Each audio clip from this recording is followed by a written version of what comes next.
Okay. All right, thank you everyone. Welcome to World Oceans Day with Bella Gaia and Sylvia Earle and friends. This is an amazing day and opportunity, and I'm so grateful for Sylvia and everyone to join us today. Bella Gaia means beautiful earth. We tour around the world, sharing, giving a voice to Gaia, giving a voice to the earth through data visualizations, through photography, through music and dance. Everything has been canceled, obviously, and so we have been exploring the new online versions of Bella Gaia. We did one for Earth Day with Kristen, and we wanted to do something very special for Oceans Day. So I want to mention that Sylvia Earle, Michael Awe, who's a photographer, award-winning photographer, author, publisher, and founder of Ocean Geographic, and director of Ocean and Environment, will be joining us, along with Alex Rose, who is an aquatic biologist and is a science editor for Ocean Geographic magazine. But I do want to give Sylvia, who is the president and chairman of Mission Blue, the Sylvia Earle Alliance, and a National Geographic Society Explorer in residence, and truly a legend. And I'm so honored to have her part of this. So, Sylvia, can you join and say a word for World Oceans Day? Absolutely. I think 2020, this is a year that many have been looking forward to as a real turning point. But I don't think anyone anticipated how much of a turning point this is likely to prove to be. That's the pandemic, of course, is one major factor, but it's also clear that we are we're all tied together, united because of the changes in climate. That wherever we live, whoever we are, we're all in this together. Whether we're vulnerable to viruses, we're vulnerable to what we're doing to the natural world that translates to changes that are universal, that we all feel. And nowhere is that more evident than in the ocean. I mean, I love the concept of celebrating the earth. I mean, the earth is mostly blue, and it's a good thing that the world is blue because without water, there's no life, and most of Earth's water is ocean. And it isn't just water, and it isn't just rocks and water. The ocean is alive. That's what I think we're here to celebrate. Not just the fact that the ocean is the source of life, but now the ocean that we need for everything we care about, the ocean needs us. We are altering the nature, not just of the ocean, but of all of that which makes the world, the air, the water, the land, and the fabric of life. But now it's knowing what we know that we could not know when I was a child, but the kids of today have clearly in their sights that we have to take care, and what we do matters. So with this celebration, the knowing, the wisdom of science combined with the power and the spirit that comes with art, combined to tell the story of who we are, where we've come from, and to feel the music and what you're going to experience now is where we might be going. We have a choice, and this is the time as never before to take to heart the opportunity that is unprecedented because we have the superpower of knowing what we could not know before, of seeing that we are vulnerable, but that we have a chance as never before, united to pull together to make the world in the future better than it is in 2020. So Beautiful. happy World Oceans Day. Let's celebrate. That's so perfect, perfect, beautiful, Sylvia. As you say, no water, no life, and let's celebrate the beauty. No So glue? I'm just going to leave it there and hand it to Kristen Hoffman, who is our beautiful, beautiful singer for Bella Gaia, who's toured with us for 10 years. And here we go for Bella Gaia's Ocean section. Take it away, Kristen. Okay. And John and I are going to synchronize play so that as I am singing live, it's going to sync up with our ocean section. And I'm going to do a countdown, and usually it's a liftoff, as Bella Gaia so often has to do with a lot of space imagery. But I'm going to count down to, and we're going to descend into the ocean. Okay. Are we ready, John? I am ready. Okay. 4, 3, 2, 1, and a nice light descend.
Beautiful. Yay! Oh, that was lovely. Thank you, Kristen. Yeah. Now, if we could just keep that going all day, that would be great. Thanks. I just want to make sure everyone could hear the sound with the piano and the effects properly. Seems so. Okay. Yes. Good. So I'm going to go into one more piece, which is a very special piece to me. It's called Song for the Ocean.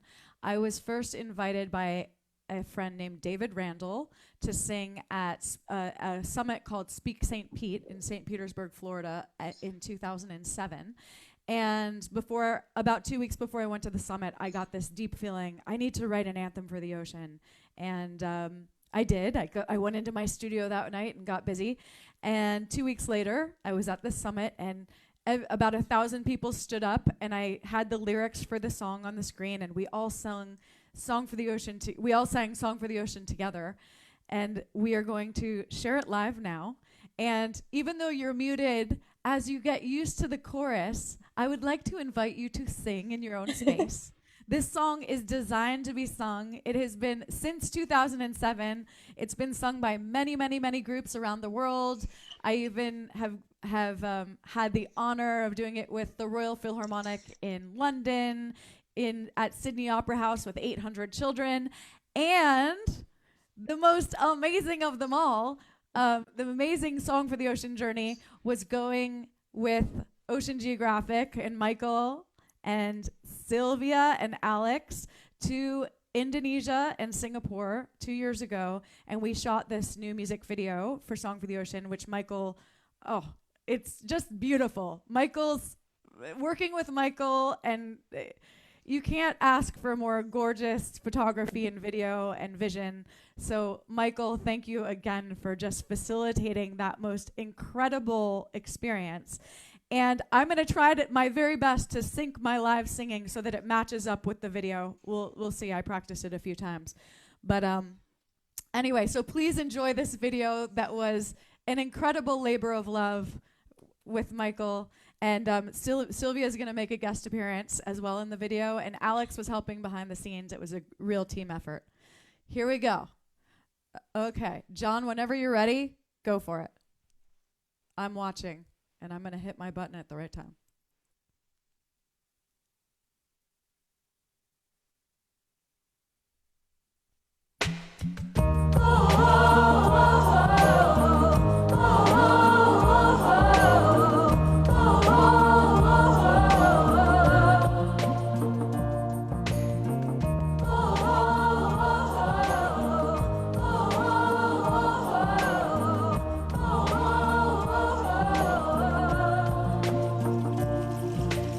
Children of the earth, I'm calling out. There's a mission for you and for me. You see, your mother, she has been suffering, and the truth is told beneath the sea. So raise your voices, sing like ocean waves crashing to the shore.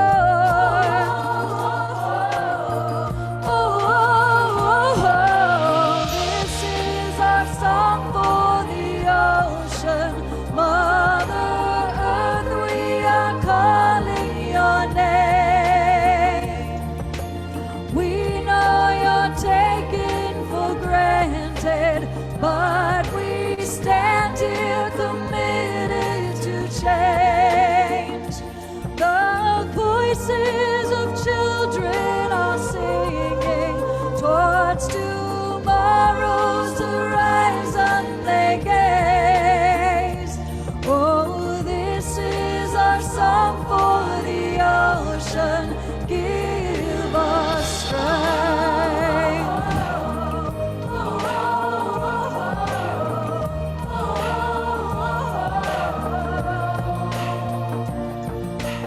Each and every voice will be counted as each and every soul has a place, sharing on this beautiful planet.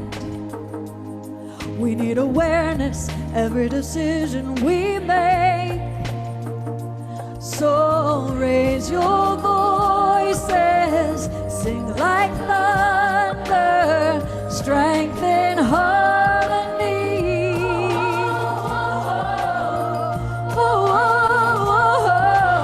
This is our song for the ocean.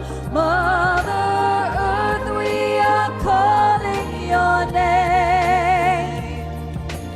We know you're taken for granted, but we stand here committed to change. The voices of children are singing towards tomorrow's horizon they gaze. Oh, this is our song for the ocean. Give us strength.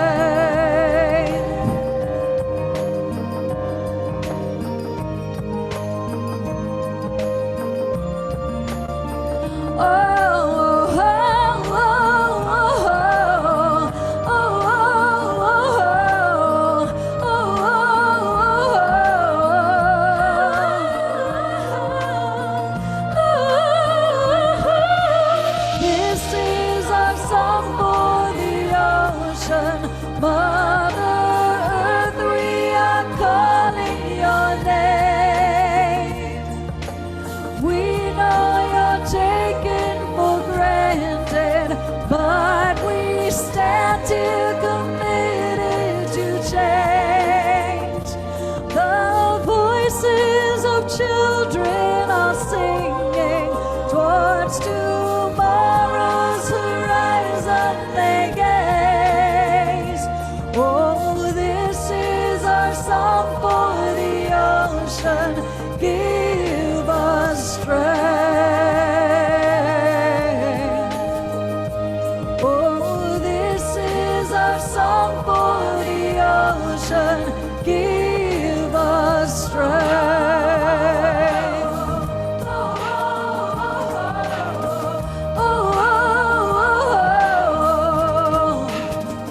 Give us strength.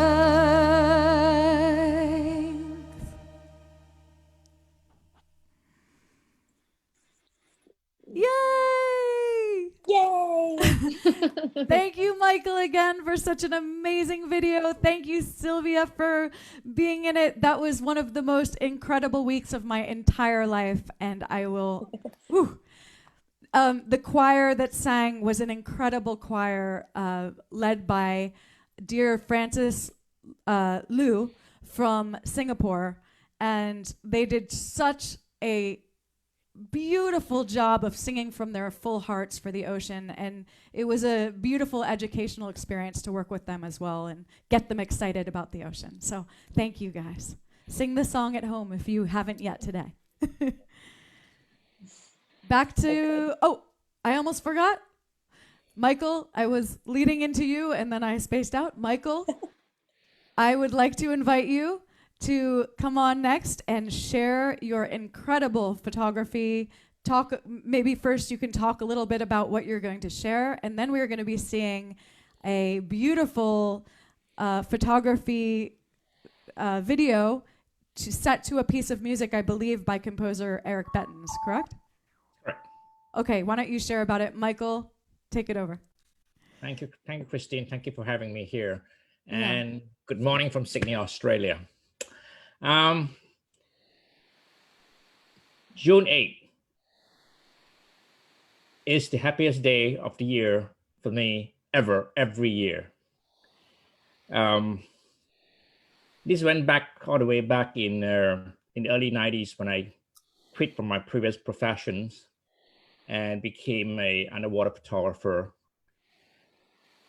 in the early 90s. And since then, the ocean literally support my life. As we all know that the oceans support all life on Earth. and provide living space. 99% of living space are in the oceans. And then I soon came to realize that we don't celebrate the ocean. So in 2002, I decided to create an event called Celebrate the Sea. That's before UN recognized June 8 as World Ocean Day.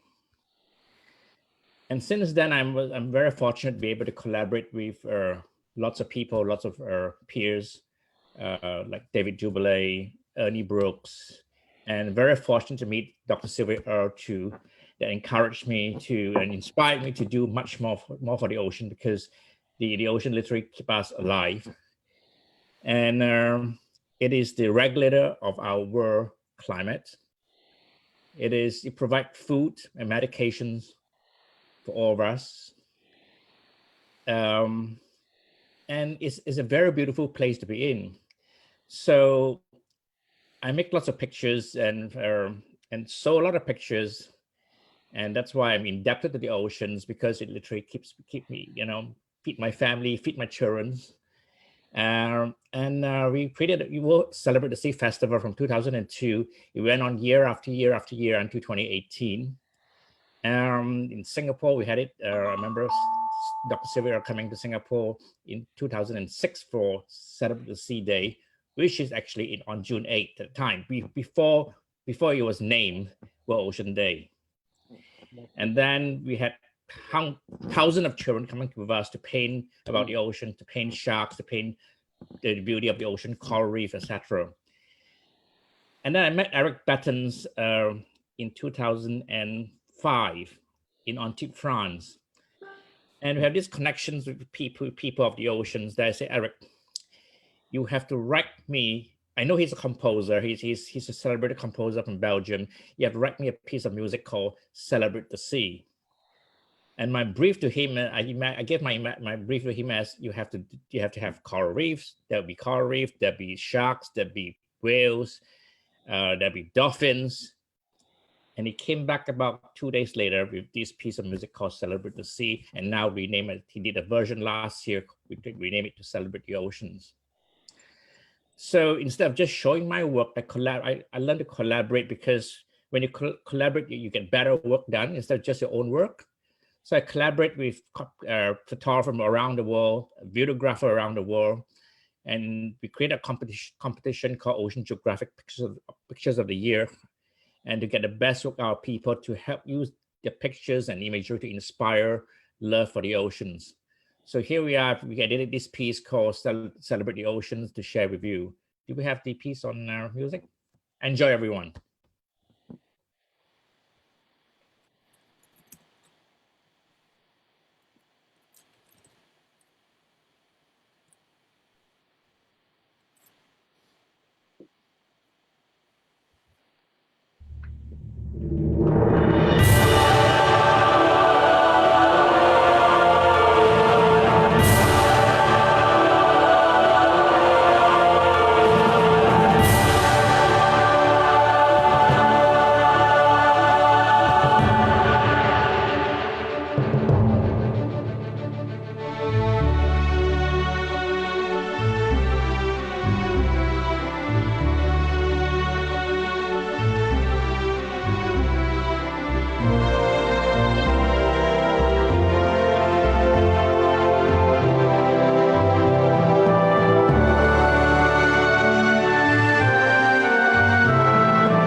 You can talk now, Michael. You were unmuted. Okay, I was saying that the ocean is such a beautiful place to be, and it's out of this world. To such a place, you literally have to die to see such a place. So, but we are alive, and the ocean is alive. So let's all get back to the ocean soon. Thank you. Great. Thank you so much, Michael. That is just mind-blowing footage and imagery. In the spirit of collaboration, we have to collaborate with Bella GAIA. I have a quick question. What have you ever shot some virtual reality, like 360-degree panoramic stuff? No, I've not. I want to try it, but I have not got a chance to do it. It's always time, and to me is that I'm always distracted whenever I go to the sea. To shoot always new thing to discover. And now I'm into a lot of black water stuff to dive into the open ocean at night and with deep water. So I'm distracted now, and I will do it one day. Great. Well, I mean, some of those images are just so stunning. I can't imagine being there in person. Let's bring the Zoom room here. Let's bring in Thank you Sylvia. for having me. And thank you, Michael. Thank you so much. Well, stay there. Let's bring in Sylvia and Alex, Rose, and Kristen, and our VIP Zoom room participants. John, if you can switch the... Sylvia, you're unmuted. Yes. We have a gallery view, or is that like that right now? Okay, there we go. Wonderful. So I want to basically go through everyone who has signed up. Thank you so much for your support. This is helping our nonprofit foundation, the Beautiful Earth Foundation.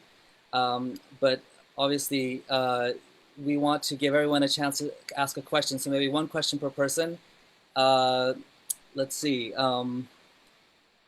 Diana, please, do you have a question? I actually don't have a question. I'm still in awe from what we've seen so far. So I'm going to just, for the moment, stay in the awe. Like Michael. Fumi, how about you? I do have a quick question, but I just want to congratulate everyone on World Ocean Day. I actually did not know too much about World Ocean Day, and so now it's in my awareness. And so thank you for that. And the visuals are just stunning. I mean, Kristen, you opened up and the first thing I read was, you know, we are a water planet. We are a water planet. And then, you know, I thought, well, we are water humans, you know, because we're mostly composed of water. And so, you know, watching the visuals and the swirls and the spirals in the ocean, you know, it really, you connect so deeply with our planet. You know, we're not separate. So there was a real, like a coherence happening in me watching and listening to your, you know, angelic music. Everything is just like vibrating at a very high frequency. And then Michael, you're really awesome. You're awe-inspiring. And, you know, I thought, wow, this, like, you know, watching the creatures, you know, underneath the ocean, there are our relatives, you know, our family. They're like, you know, they have this whole culture of harmony and beauty underneath the ocean. And I really felt like we can learn so much from our relatives under the sea, you know, who are creating this wonderful ecosystem and just swimming together in harmony and just like so touching. And Kenji, you were with us in Geneva when we did the whole the Peace Pals art exhibition with IUCN, International Conservation of Nature. Yes. We did a theme for our children's Peace Pals art exhibit, which was, I think, Loving the Earth. Nature for All, Loving the Earth. And I just got inspired, Michael, from watching your video that perhaps we can one year have a theme, because every year we change themes, and we could have theme for, loving the ocean, or, giving gratitude to the ocean. And these are children between ages of 5 and 16 from 50, 60, 70 countries that send in artwork. And we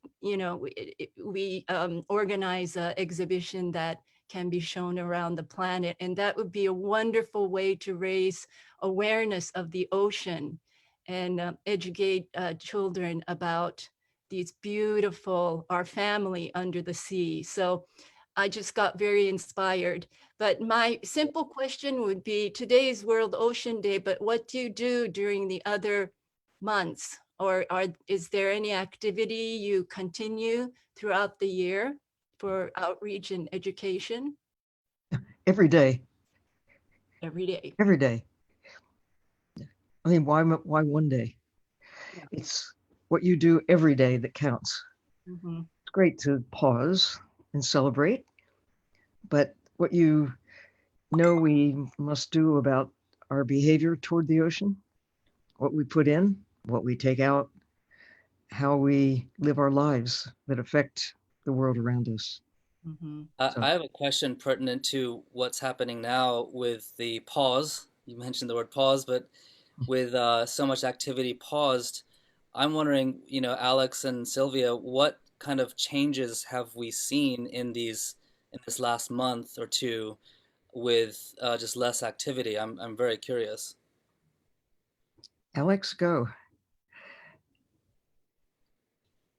Oh, can you unmute Alex, John, please? She has to unmute herself. I've asked Oh, okay, sorry. one more time. Go ahead. Unmute. Okay, I'll try again. There we go. All right, there we go. Got it? All right. So yeah, as far as what's gone on in the last few months, I know there are some monitoring programs that are out there that are actually looking at quantitatively measuring the changes. But as far as qualitatively, you can absolutely see that water quality has improved drastically in many places just because there's so much less boat traffic. A lot of the marine animals are coming much closer to shore to possibly even interact with people just because they can. There's nothing preventing them from getting there. We're seeing less ship strikes for whales and dolphins. I mean, essentially everything. Our air quality is better, vastly decreased levels of pollution all over the place. But I think the thing for me anyway that has stood out is that during this whole COVID pause, we kind of wind up with this juxtaposition of when we're on pause, the world is benefiting, and when it's like this opposite all the time, like nature's benefiting when we're not, and vice versa. And it doesn't need to be that way. And this, I think, is a really good opportunity for us to step back and take a look at our daily lives, not just for ourselves, but the way we do business, and realize that business as usual is not only not good for the planet, but it's honestly not that good for us either. And we need to reevaluate what we're going to put back into our lives when this all goes back to normal, and what we want that new normal to be, because this is a really great opportunity to make changes that wouldn't have been pushed, that we wouldn't have been pushed to make otherwise. And I hope we don't squander the opportunity. I've been curious about sound. Has there been any difference in sound in the ocean from the motors? I'd like to see the measurements. I'm sure there are. I mean, there's so much less boat traffic. I don't think there's any way that it's not drastically quieter. At least as far as anthropogenic noise goes. I guess we can probably hear the reefs more again, which would be nice, and possibly the whales. But yeah, we'd need to look at that, I guess, from actual measurements. But yeah, Sylvia? Well, you spoke of normal, but what's normal? What humans have done to the planet has caused an abnormal situation. Mm-hmm.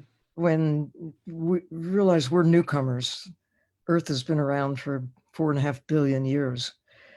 And what we have done just in the last 4.5 decades, it's not normal for a species to behave the way we have. In natural systems, yes, it's an eat and be eaten world out there. Fish eat other fish, but you don't take so many that you draw a population down to the point of extinction or near extinction. No other species has caused such widespread devastation. That's not normal.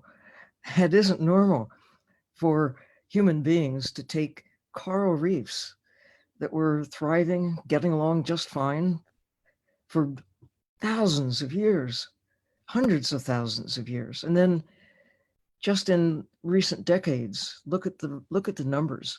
Half the coral reefs are more or less, gone or in serious state of decline. That's not normal. Taking sharks down to less than 10% of what they were when Michael began diving, when I began diving. I mean, to take tuna fish, big, beautiful bluefin tuna, from where they were in the 1970s to down in the Pacific, their numbers are under 3%. That's not normal. We have to get to normal. We have to get to a place where we find our place within the systems that keep us alive. If we fail to do that, we're in trouble. So let's go for normal. Let's go for something that's where we found a place for ourselves within the natural systems that keep us alive. We can do it. We just have to look at the evidence and move in that direction fast. Yeah, beautiful. Would anybody else like to ask a question? Clayton, Misty? Yes. Yeah, Misty. I'd love to.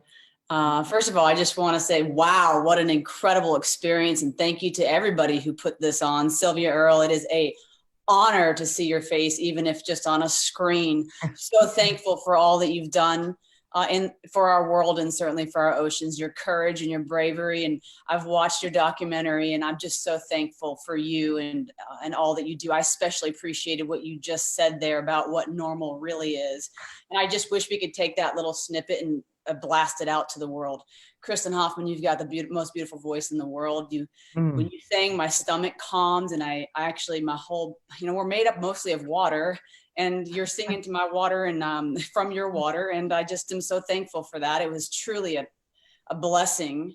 And then of course, Michael, gosh, you're extraordinary, and your abilities with visual as well as certainly audio just blew me away. And I'm so thankful I got a chance to experience that. My questions really revolve around two things. One, what can I do to help? Like I always want that call to action that's really specific and clear. And then my second piece is, I heard a little bit, Alex, from you about what you're seeing in terms of difference, but I have so many more questions about that. Like, what does that mean that the animals are coming closer to shore? Can I go pet a dolphin? How about a shark? Is that a good idea? I mean, really, I'm blown away. I want more data. Even if it's just qualitative, I don't care. Give me some more information about what you're seeing in terms of clear waters. I'm like, yeah, it's worth it to hang out in the house. And honestly, I don't feel like it's been a totally negative thing. I miss being with people. I'm a hugger and I love people, but I just got to say what a gift all of this is. And this wouldn't be possible without the experience. So, okay, I'm going to shut up now. No, that's great. One that pops up right off the top of my head, because I just read it. It was an article, I think that was in Geophysical Research Letters, perhaps, that I think just came out maybe a month ago or something. And it was talking about actual air pollution measurements between last year and this year, the comparison. And one of the major pollutants that comes from combustion of fossil fuels, nitrogen dioxide, the pollution over northern China, Western Europe, and the United States is about 60% decreased from last year to this year in the same amount of time. So, I mean, I know, right? That's definitely good. So, of course, that means less industry and less things being produced, but it goes to show you how substantial of an impact we have. So for any time people are like, oh, humans don't make that much of a difference. It's like, okay, well, we've had this minor pause and just, comparing numbers from then to now, 60% decrease, and that's huge. Another one that they reported on in that article was just about particulate matter in the air that can contribute to asthma and different lung issues. And particularly in northern China, where there's a lot of industry, that's down by 35%. So it's all very obvious measurements, which is good stuff. And I'm sure NASA and NOAA are all going to have tons more data. That was just one that I read the other day that stuck in my head. So yeah, definitely demonstrable changes, which is great for science. Because then you can compare numbers and say, see this, now see this. That's very useful stuff. Yeah, as far as animals coming close to shore, though, Pacific Northwest has had a major increase in how many people have seen orca close to shore. Like there's a video of a little girl petting an orca that like came up to a dock. I don't know what an orca is. Help me Oh, out. orca whales. Yes. Killer whales. Yep. And that's exactly where I want to go swim with the killer whales. Yes. There you go. Hey, as long as you're not a small marine mammal, I think you're good. But okay, good. Wonderful. So yeah, go ahead, Sylvia. I unfortunately have to leave in a moment, but before I don't go without giving me a call to action. Call to action. Yeah, I wanted to answer the up. question about what you can do. Yes. I really think I ought to be asking you, what are you going to do? You know, that everybody should be asking that question of themselves. Look in the mirror. Who is this person? What skill do you have? Why are you everyone is special in some way or another. We have just seen some very special talents, voice, the ability to take images, the ability to coordinate, whatever it is. Oh, you should hear Alex play the violin and dance. I mean, everybody can do something. What is it you're going to do with the power that is unique to you? Now, it may not seem like a big thing to take a kid out to some wild place and share what you know, but if everyone did that, use that something that is unique to you. What do you love? What are you good at? Or what do you want to be good at? I mean, everyone should ask that question of the person in the mirror and then get with it. Because knowing that we've got a problem, pick the piece of the problem that you see that you know you can do something about. Nobody else can tell you better than you can tell yourself. But go for it and start. Why not now? World Ocean Day, great day to say tomorrow. I mean, no, why not today? Let's get started. Let's go for it. Sorry. Woo! Sorry. That was such a powerful answer, Sylvia. Thank you. I don't know if there's time for one more. I think Troy Clayton. Yes. Clayton, you have to unmute yourself. Hold on, Clayton. There you go. There you go. Yeah. One of the things that really touched me here is seeing and feeling seeing the oceans as what I might call the intercyclical repository of life forms on this planet. And what that brought up to mind last night, I was listening to a Ram Dass talk, and a story he told about, and this is the interrelationship between ourselves and that life form repository. There was some time ago a tsunami in Sri Lanka, and there was this young infant that was washed away in the sea and was picked up by a dolphin. And the dolphin kept it out to sea and brought it back 18 miles away and left it back on the land. And it's kind of a very touching, and it sort of amazes me to listen to that last night, just a random talk from Love, Serve, Remember, and to watch all this today. And I think that's very special. The other thought I had was looking at the videos of the spiral nature of the ocean flows. And I couldn't help but think of the spiral nature of galaxies.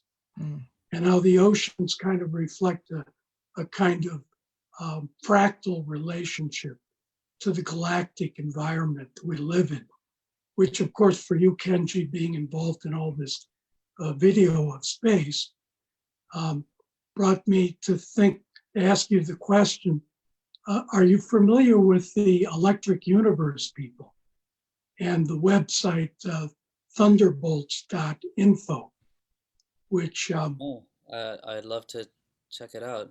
The Electric Universe type people sounds very interesting.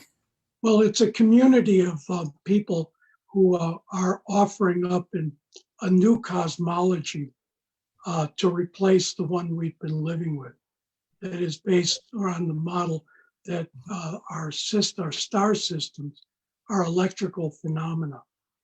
And if you went there, it's thunderbolts.info.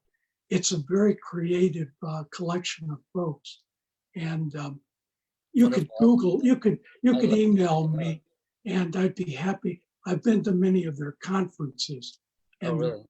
they're very tripped out. They're into, and Kristen, thank you so much for giving me the heads up for this. Thank you, because, Clayton.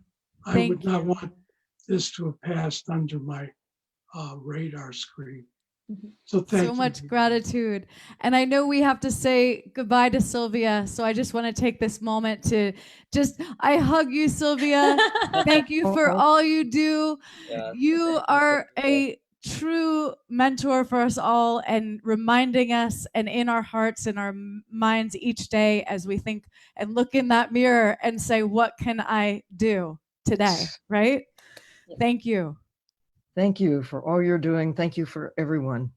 And let's go dive in. Huh. Woo! Thank you, Sylvia. Thank you. Thank you, Sylvia.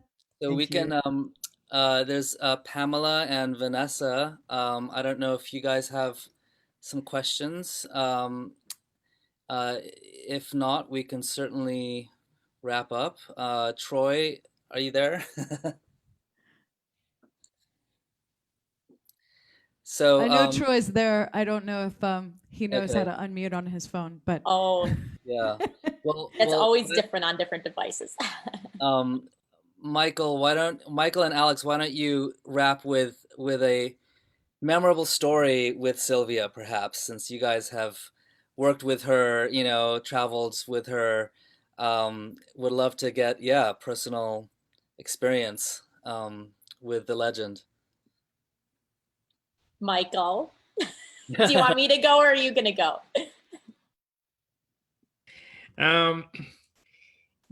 It's not a big moment in my life that I think I won't ever get this moment again. It was, on 30th of August in 2015, I'm referring to Alex.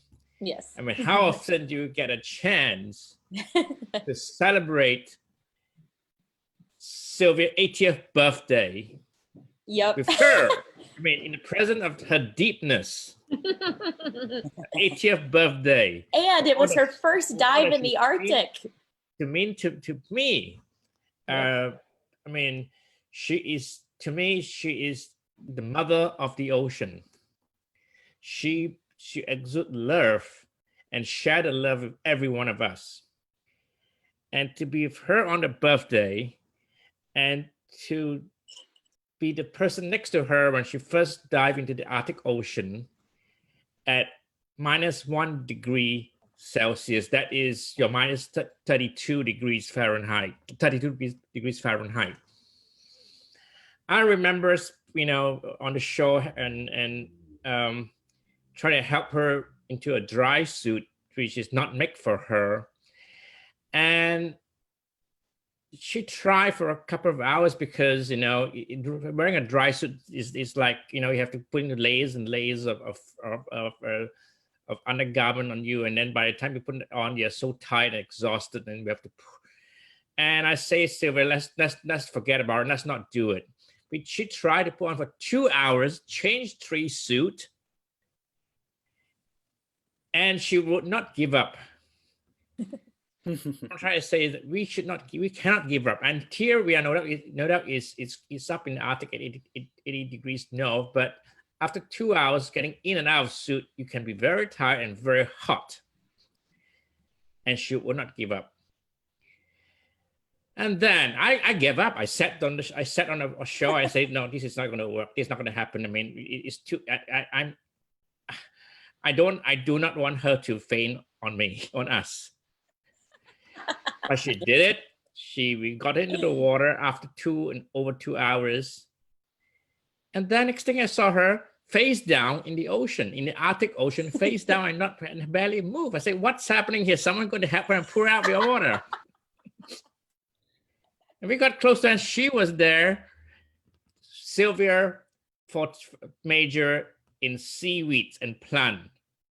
She was there opening up every single piece of seagrass and leaves, one at a time.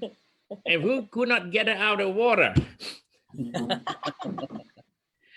That was amazing. And that's so memorable time with Sylvia. I never forget it. I say, no, if she can do it at 80 years old, I can do it.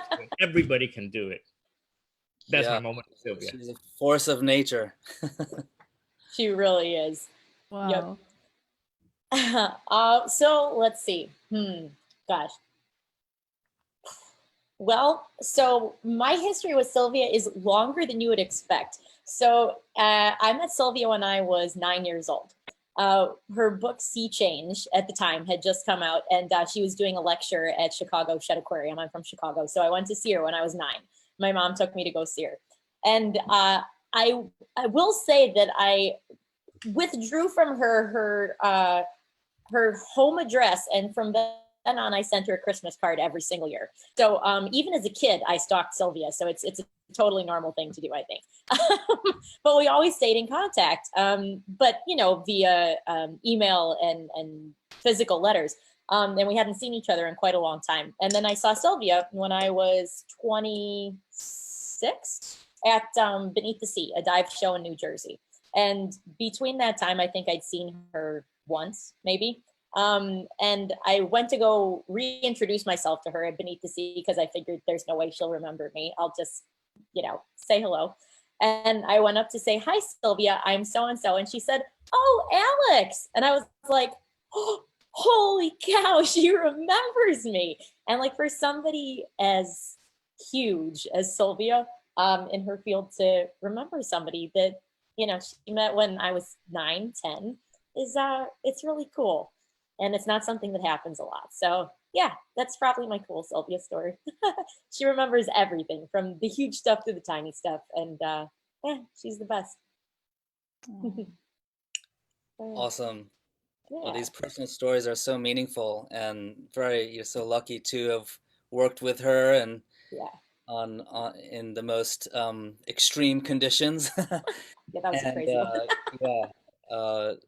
Well, I certainly am so honored that she could join us today, and Kristen, thank you for bringing everyone together. Actually, Kristen is really the sort of the central vector to all these amazing people. So, Kristen, thank you again. Thank you. This day has been kind of a dream come true to bring together two very important families in my life. So I'm so grateful that we could all be in this space. And so many dear friends showed up. Clayton, it's amazing to see you. And Misty was here before, and some of my students are on. And I'm just so grateful. So thank you, Kenji, for making this all happen. Of course. Absolutely. It's very much needed on World Oceans Day, just giving the oceans a voice. That's what Bella Gaia is all about, is a voice for the earth in new and creative ways. So thank you. And Michael, I hope we can collaborate somehow. Having me. I'm just blown away by your talent and your artwork. Let's bring Bella Gaia to Australia, to Singapore, yes, to China. We'll bring Bella Gaia to China. Yes, we need to do that. Are there any ocean geographic things coming up later today that we can let people know about? Yes, we do have what time's our next one, Michael? Next one will be I lose track. 8 p.m. New York time. 8 p.m. New York time. We have Ole Lloyd talking about. Oh yeah, that's our last one with China. Yes, Yeah. exactly. Yeah. Yes, 8 p.m. New York time. Yes. Cool. Yay.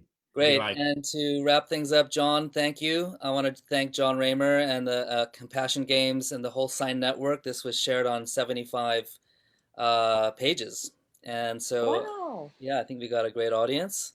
Cool. And thank you guys also who bought the VIP room ticket and helping Beautiful Earth Foundation. So thank you, everybody, and happy World Great. Oceans Day.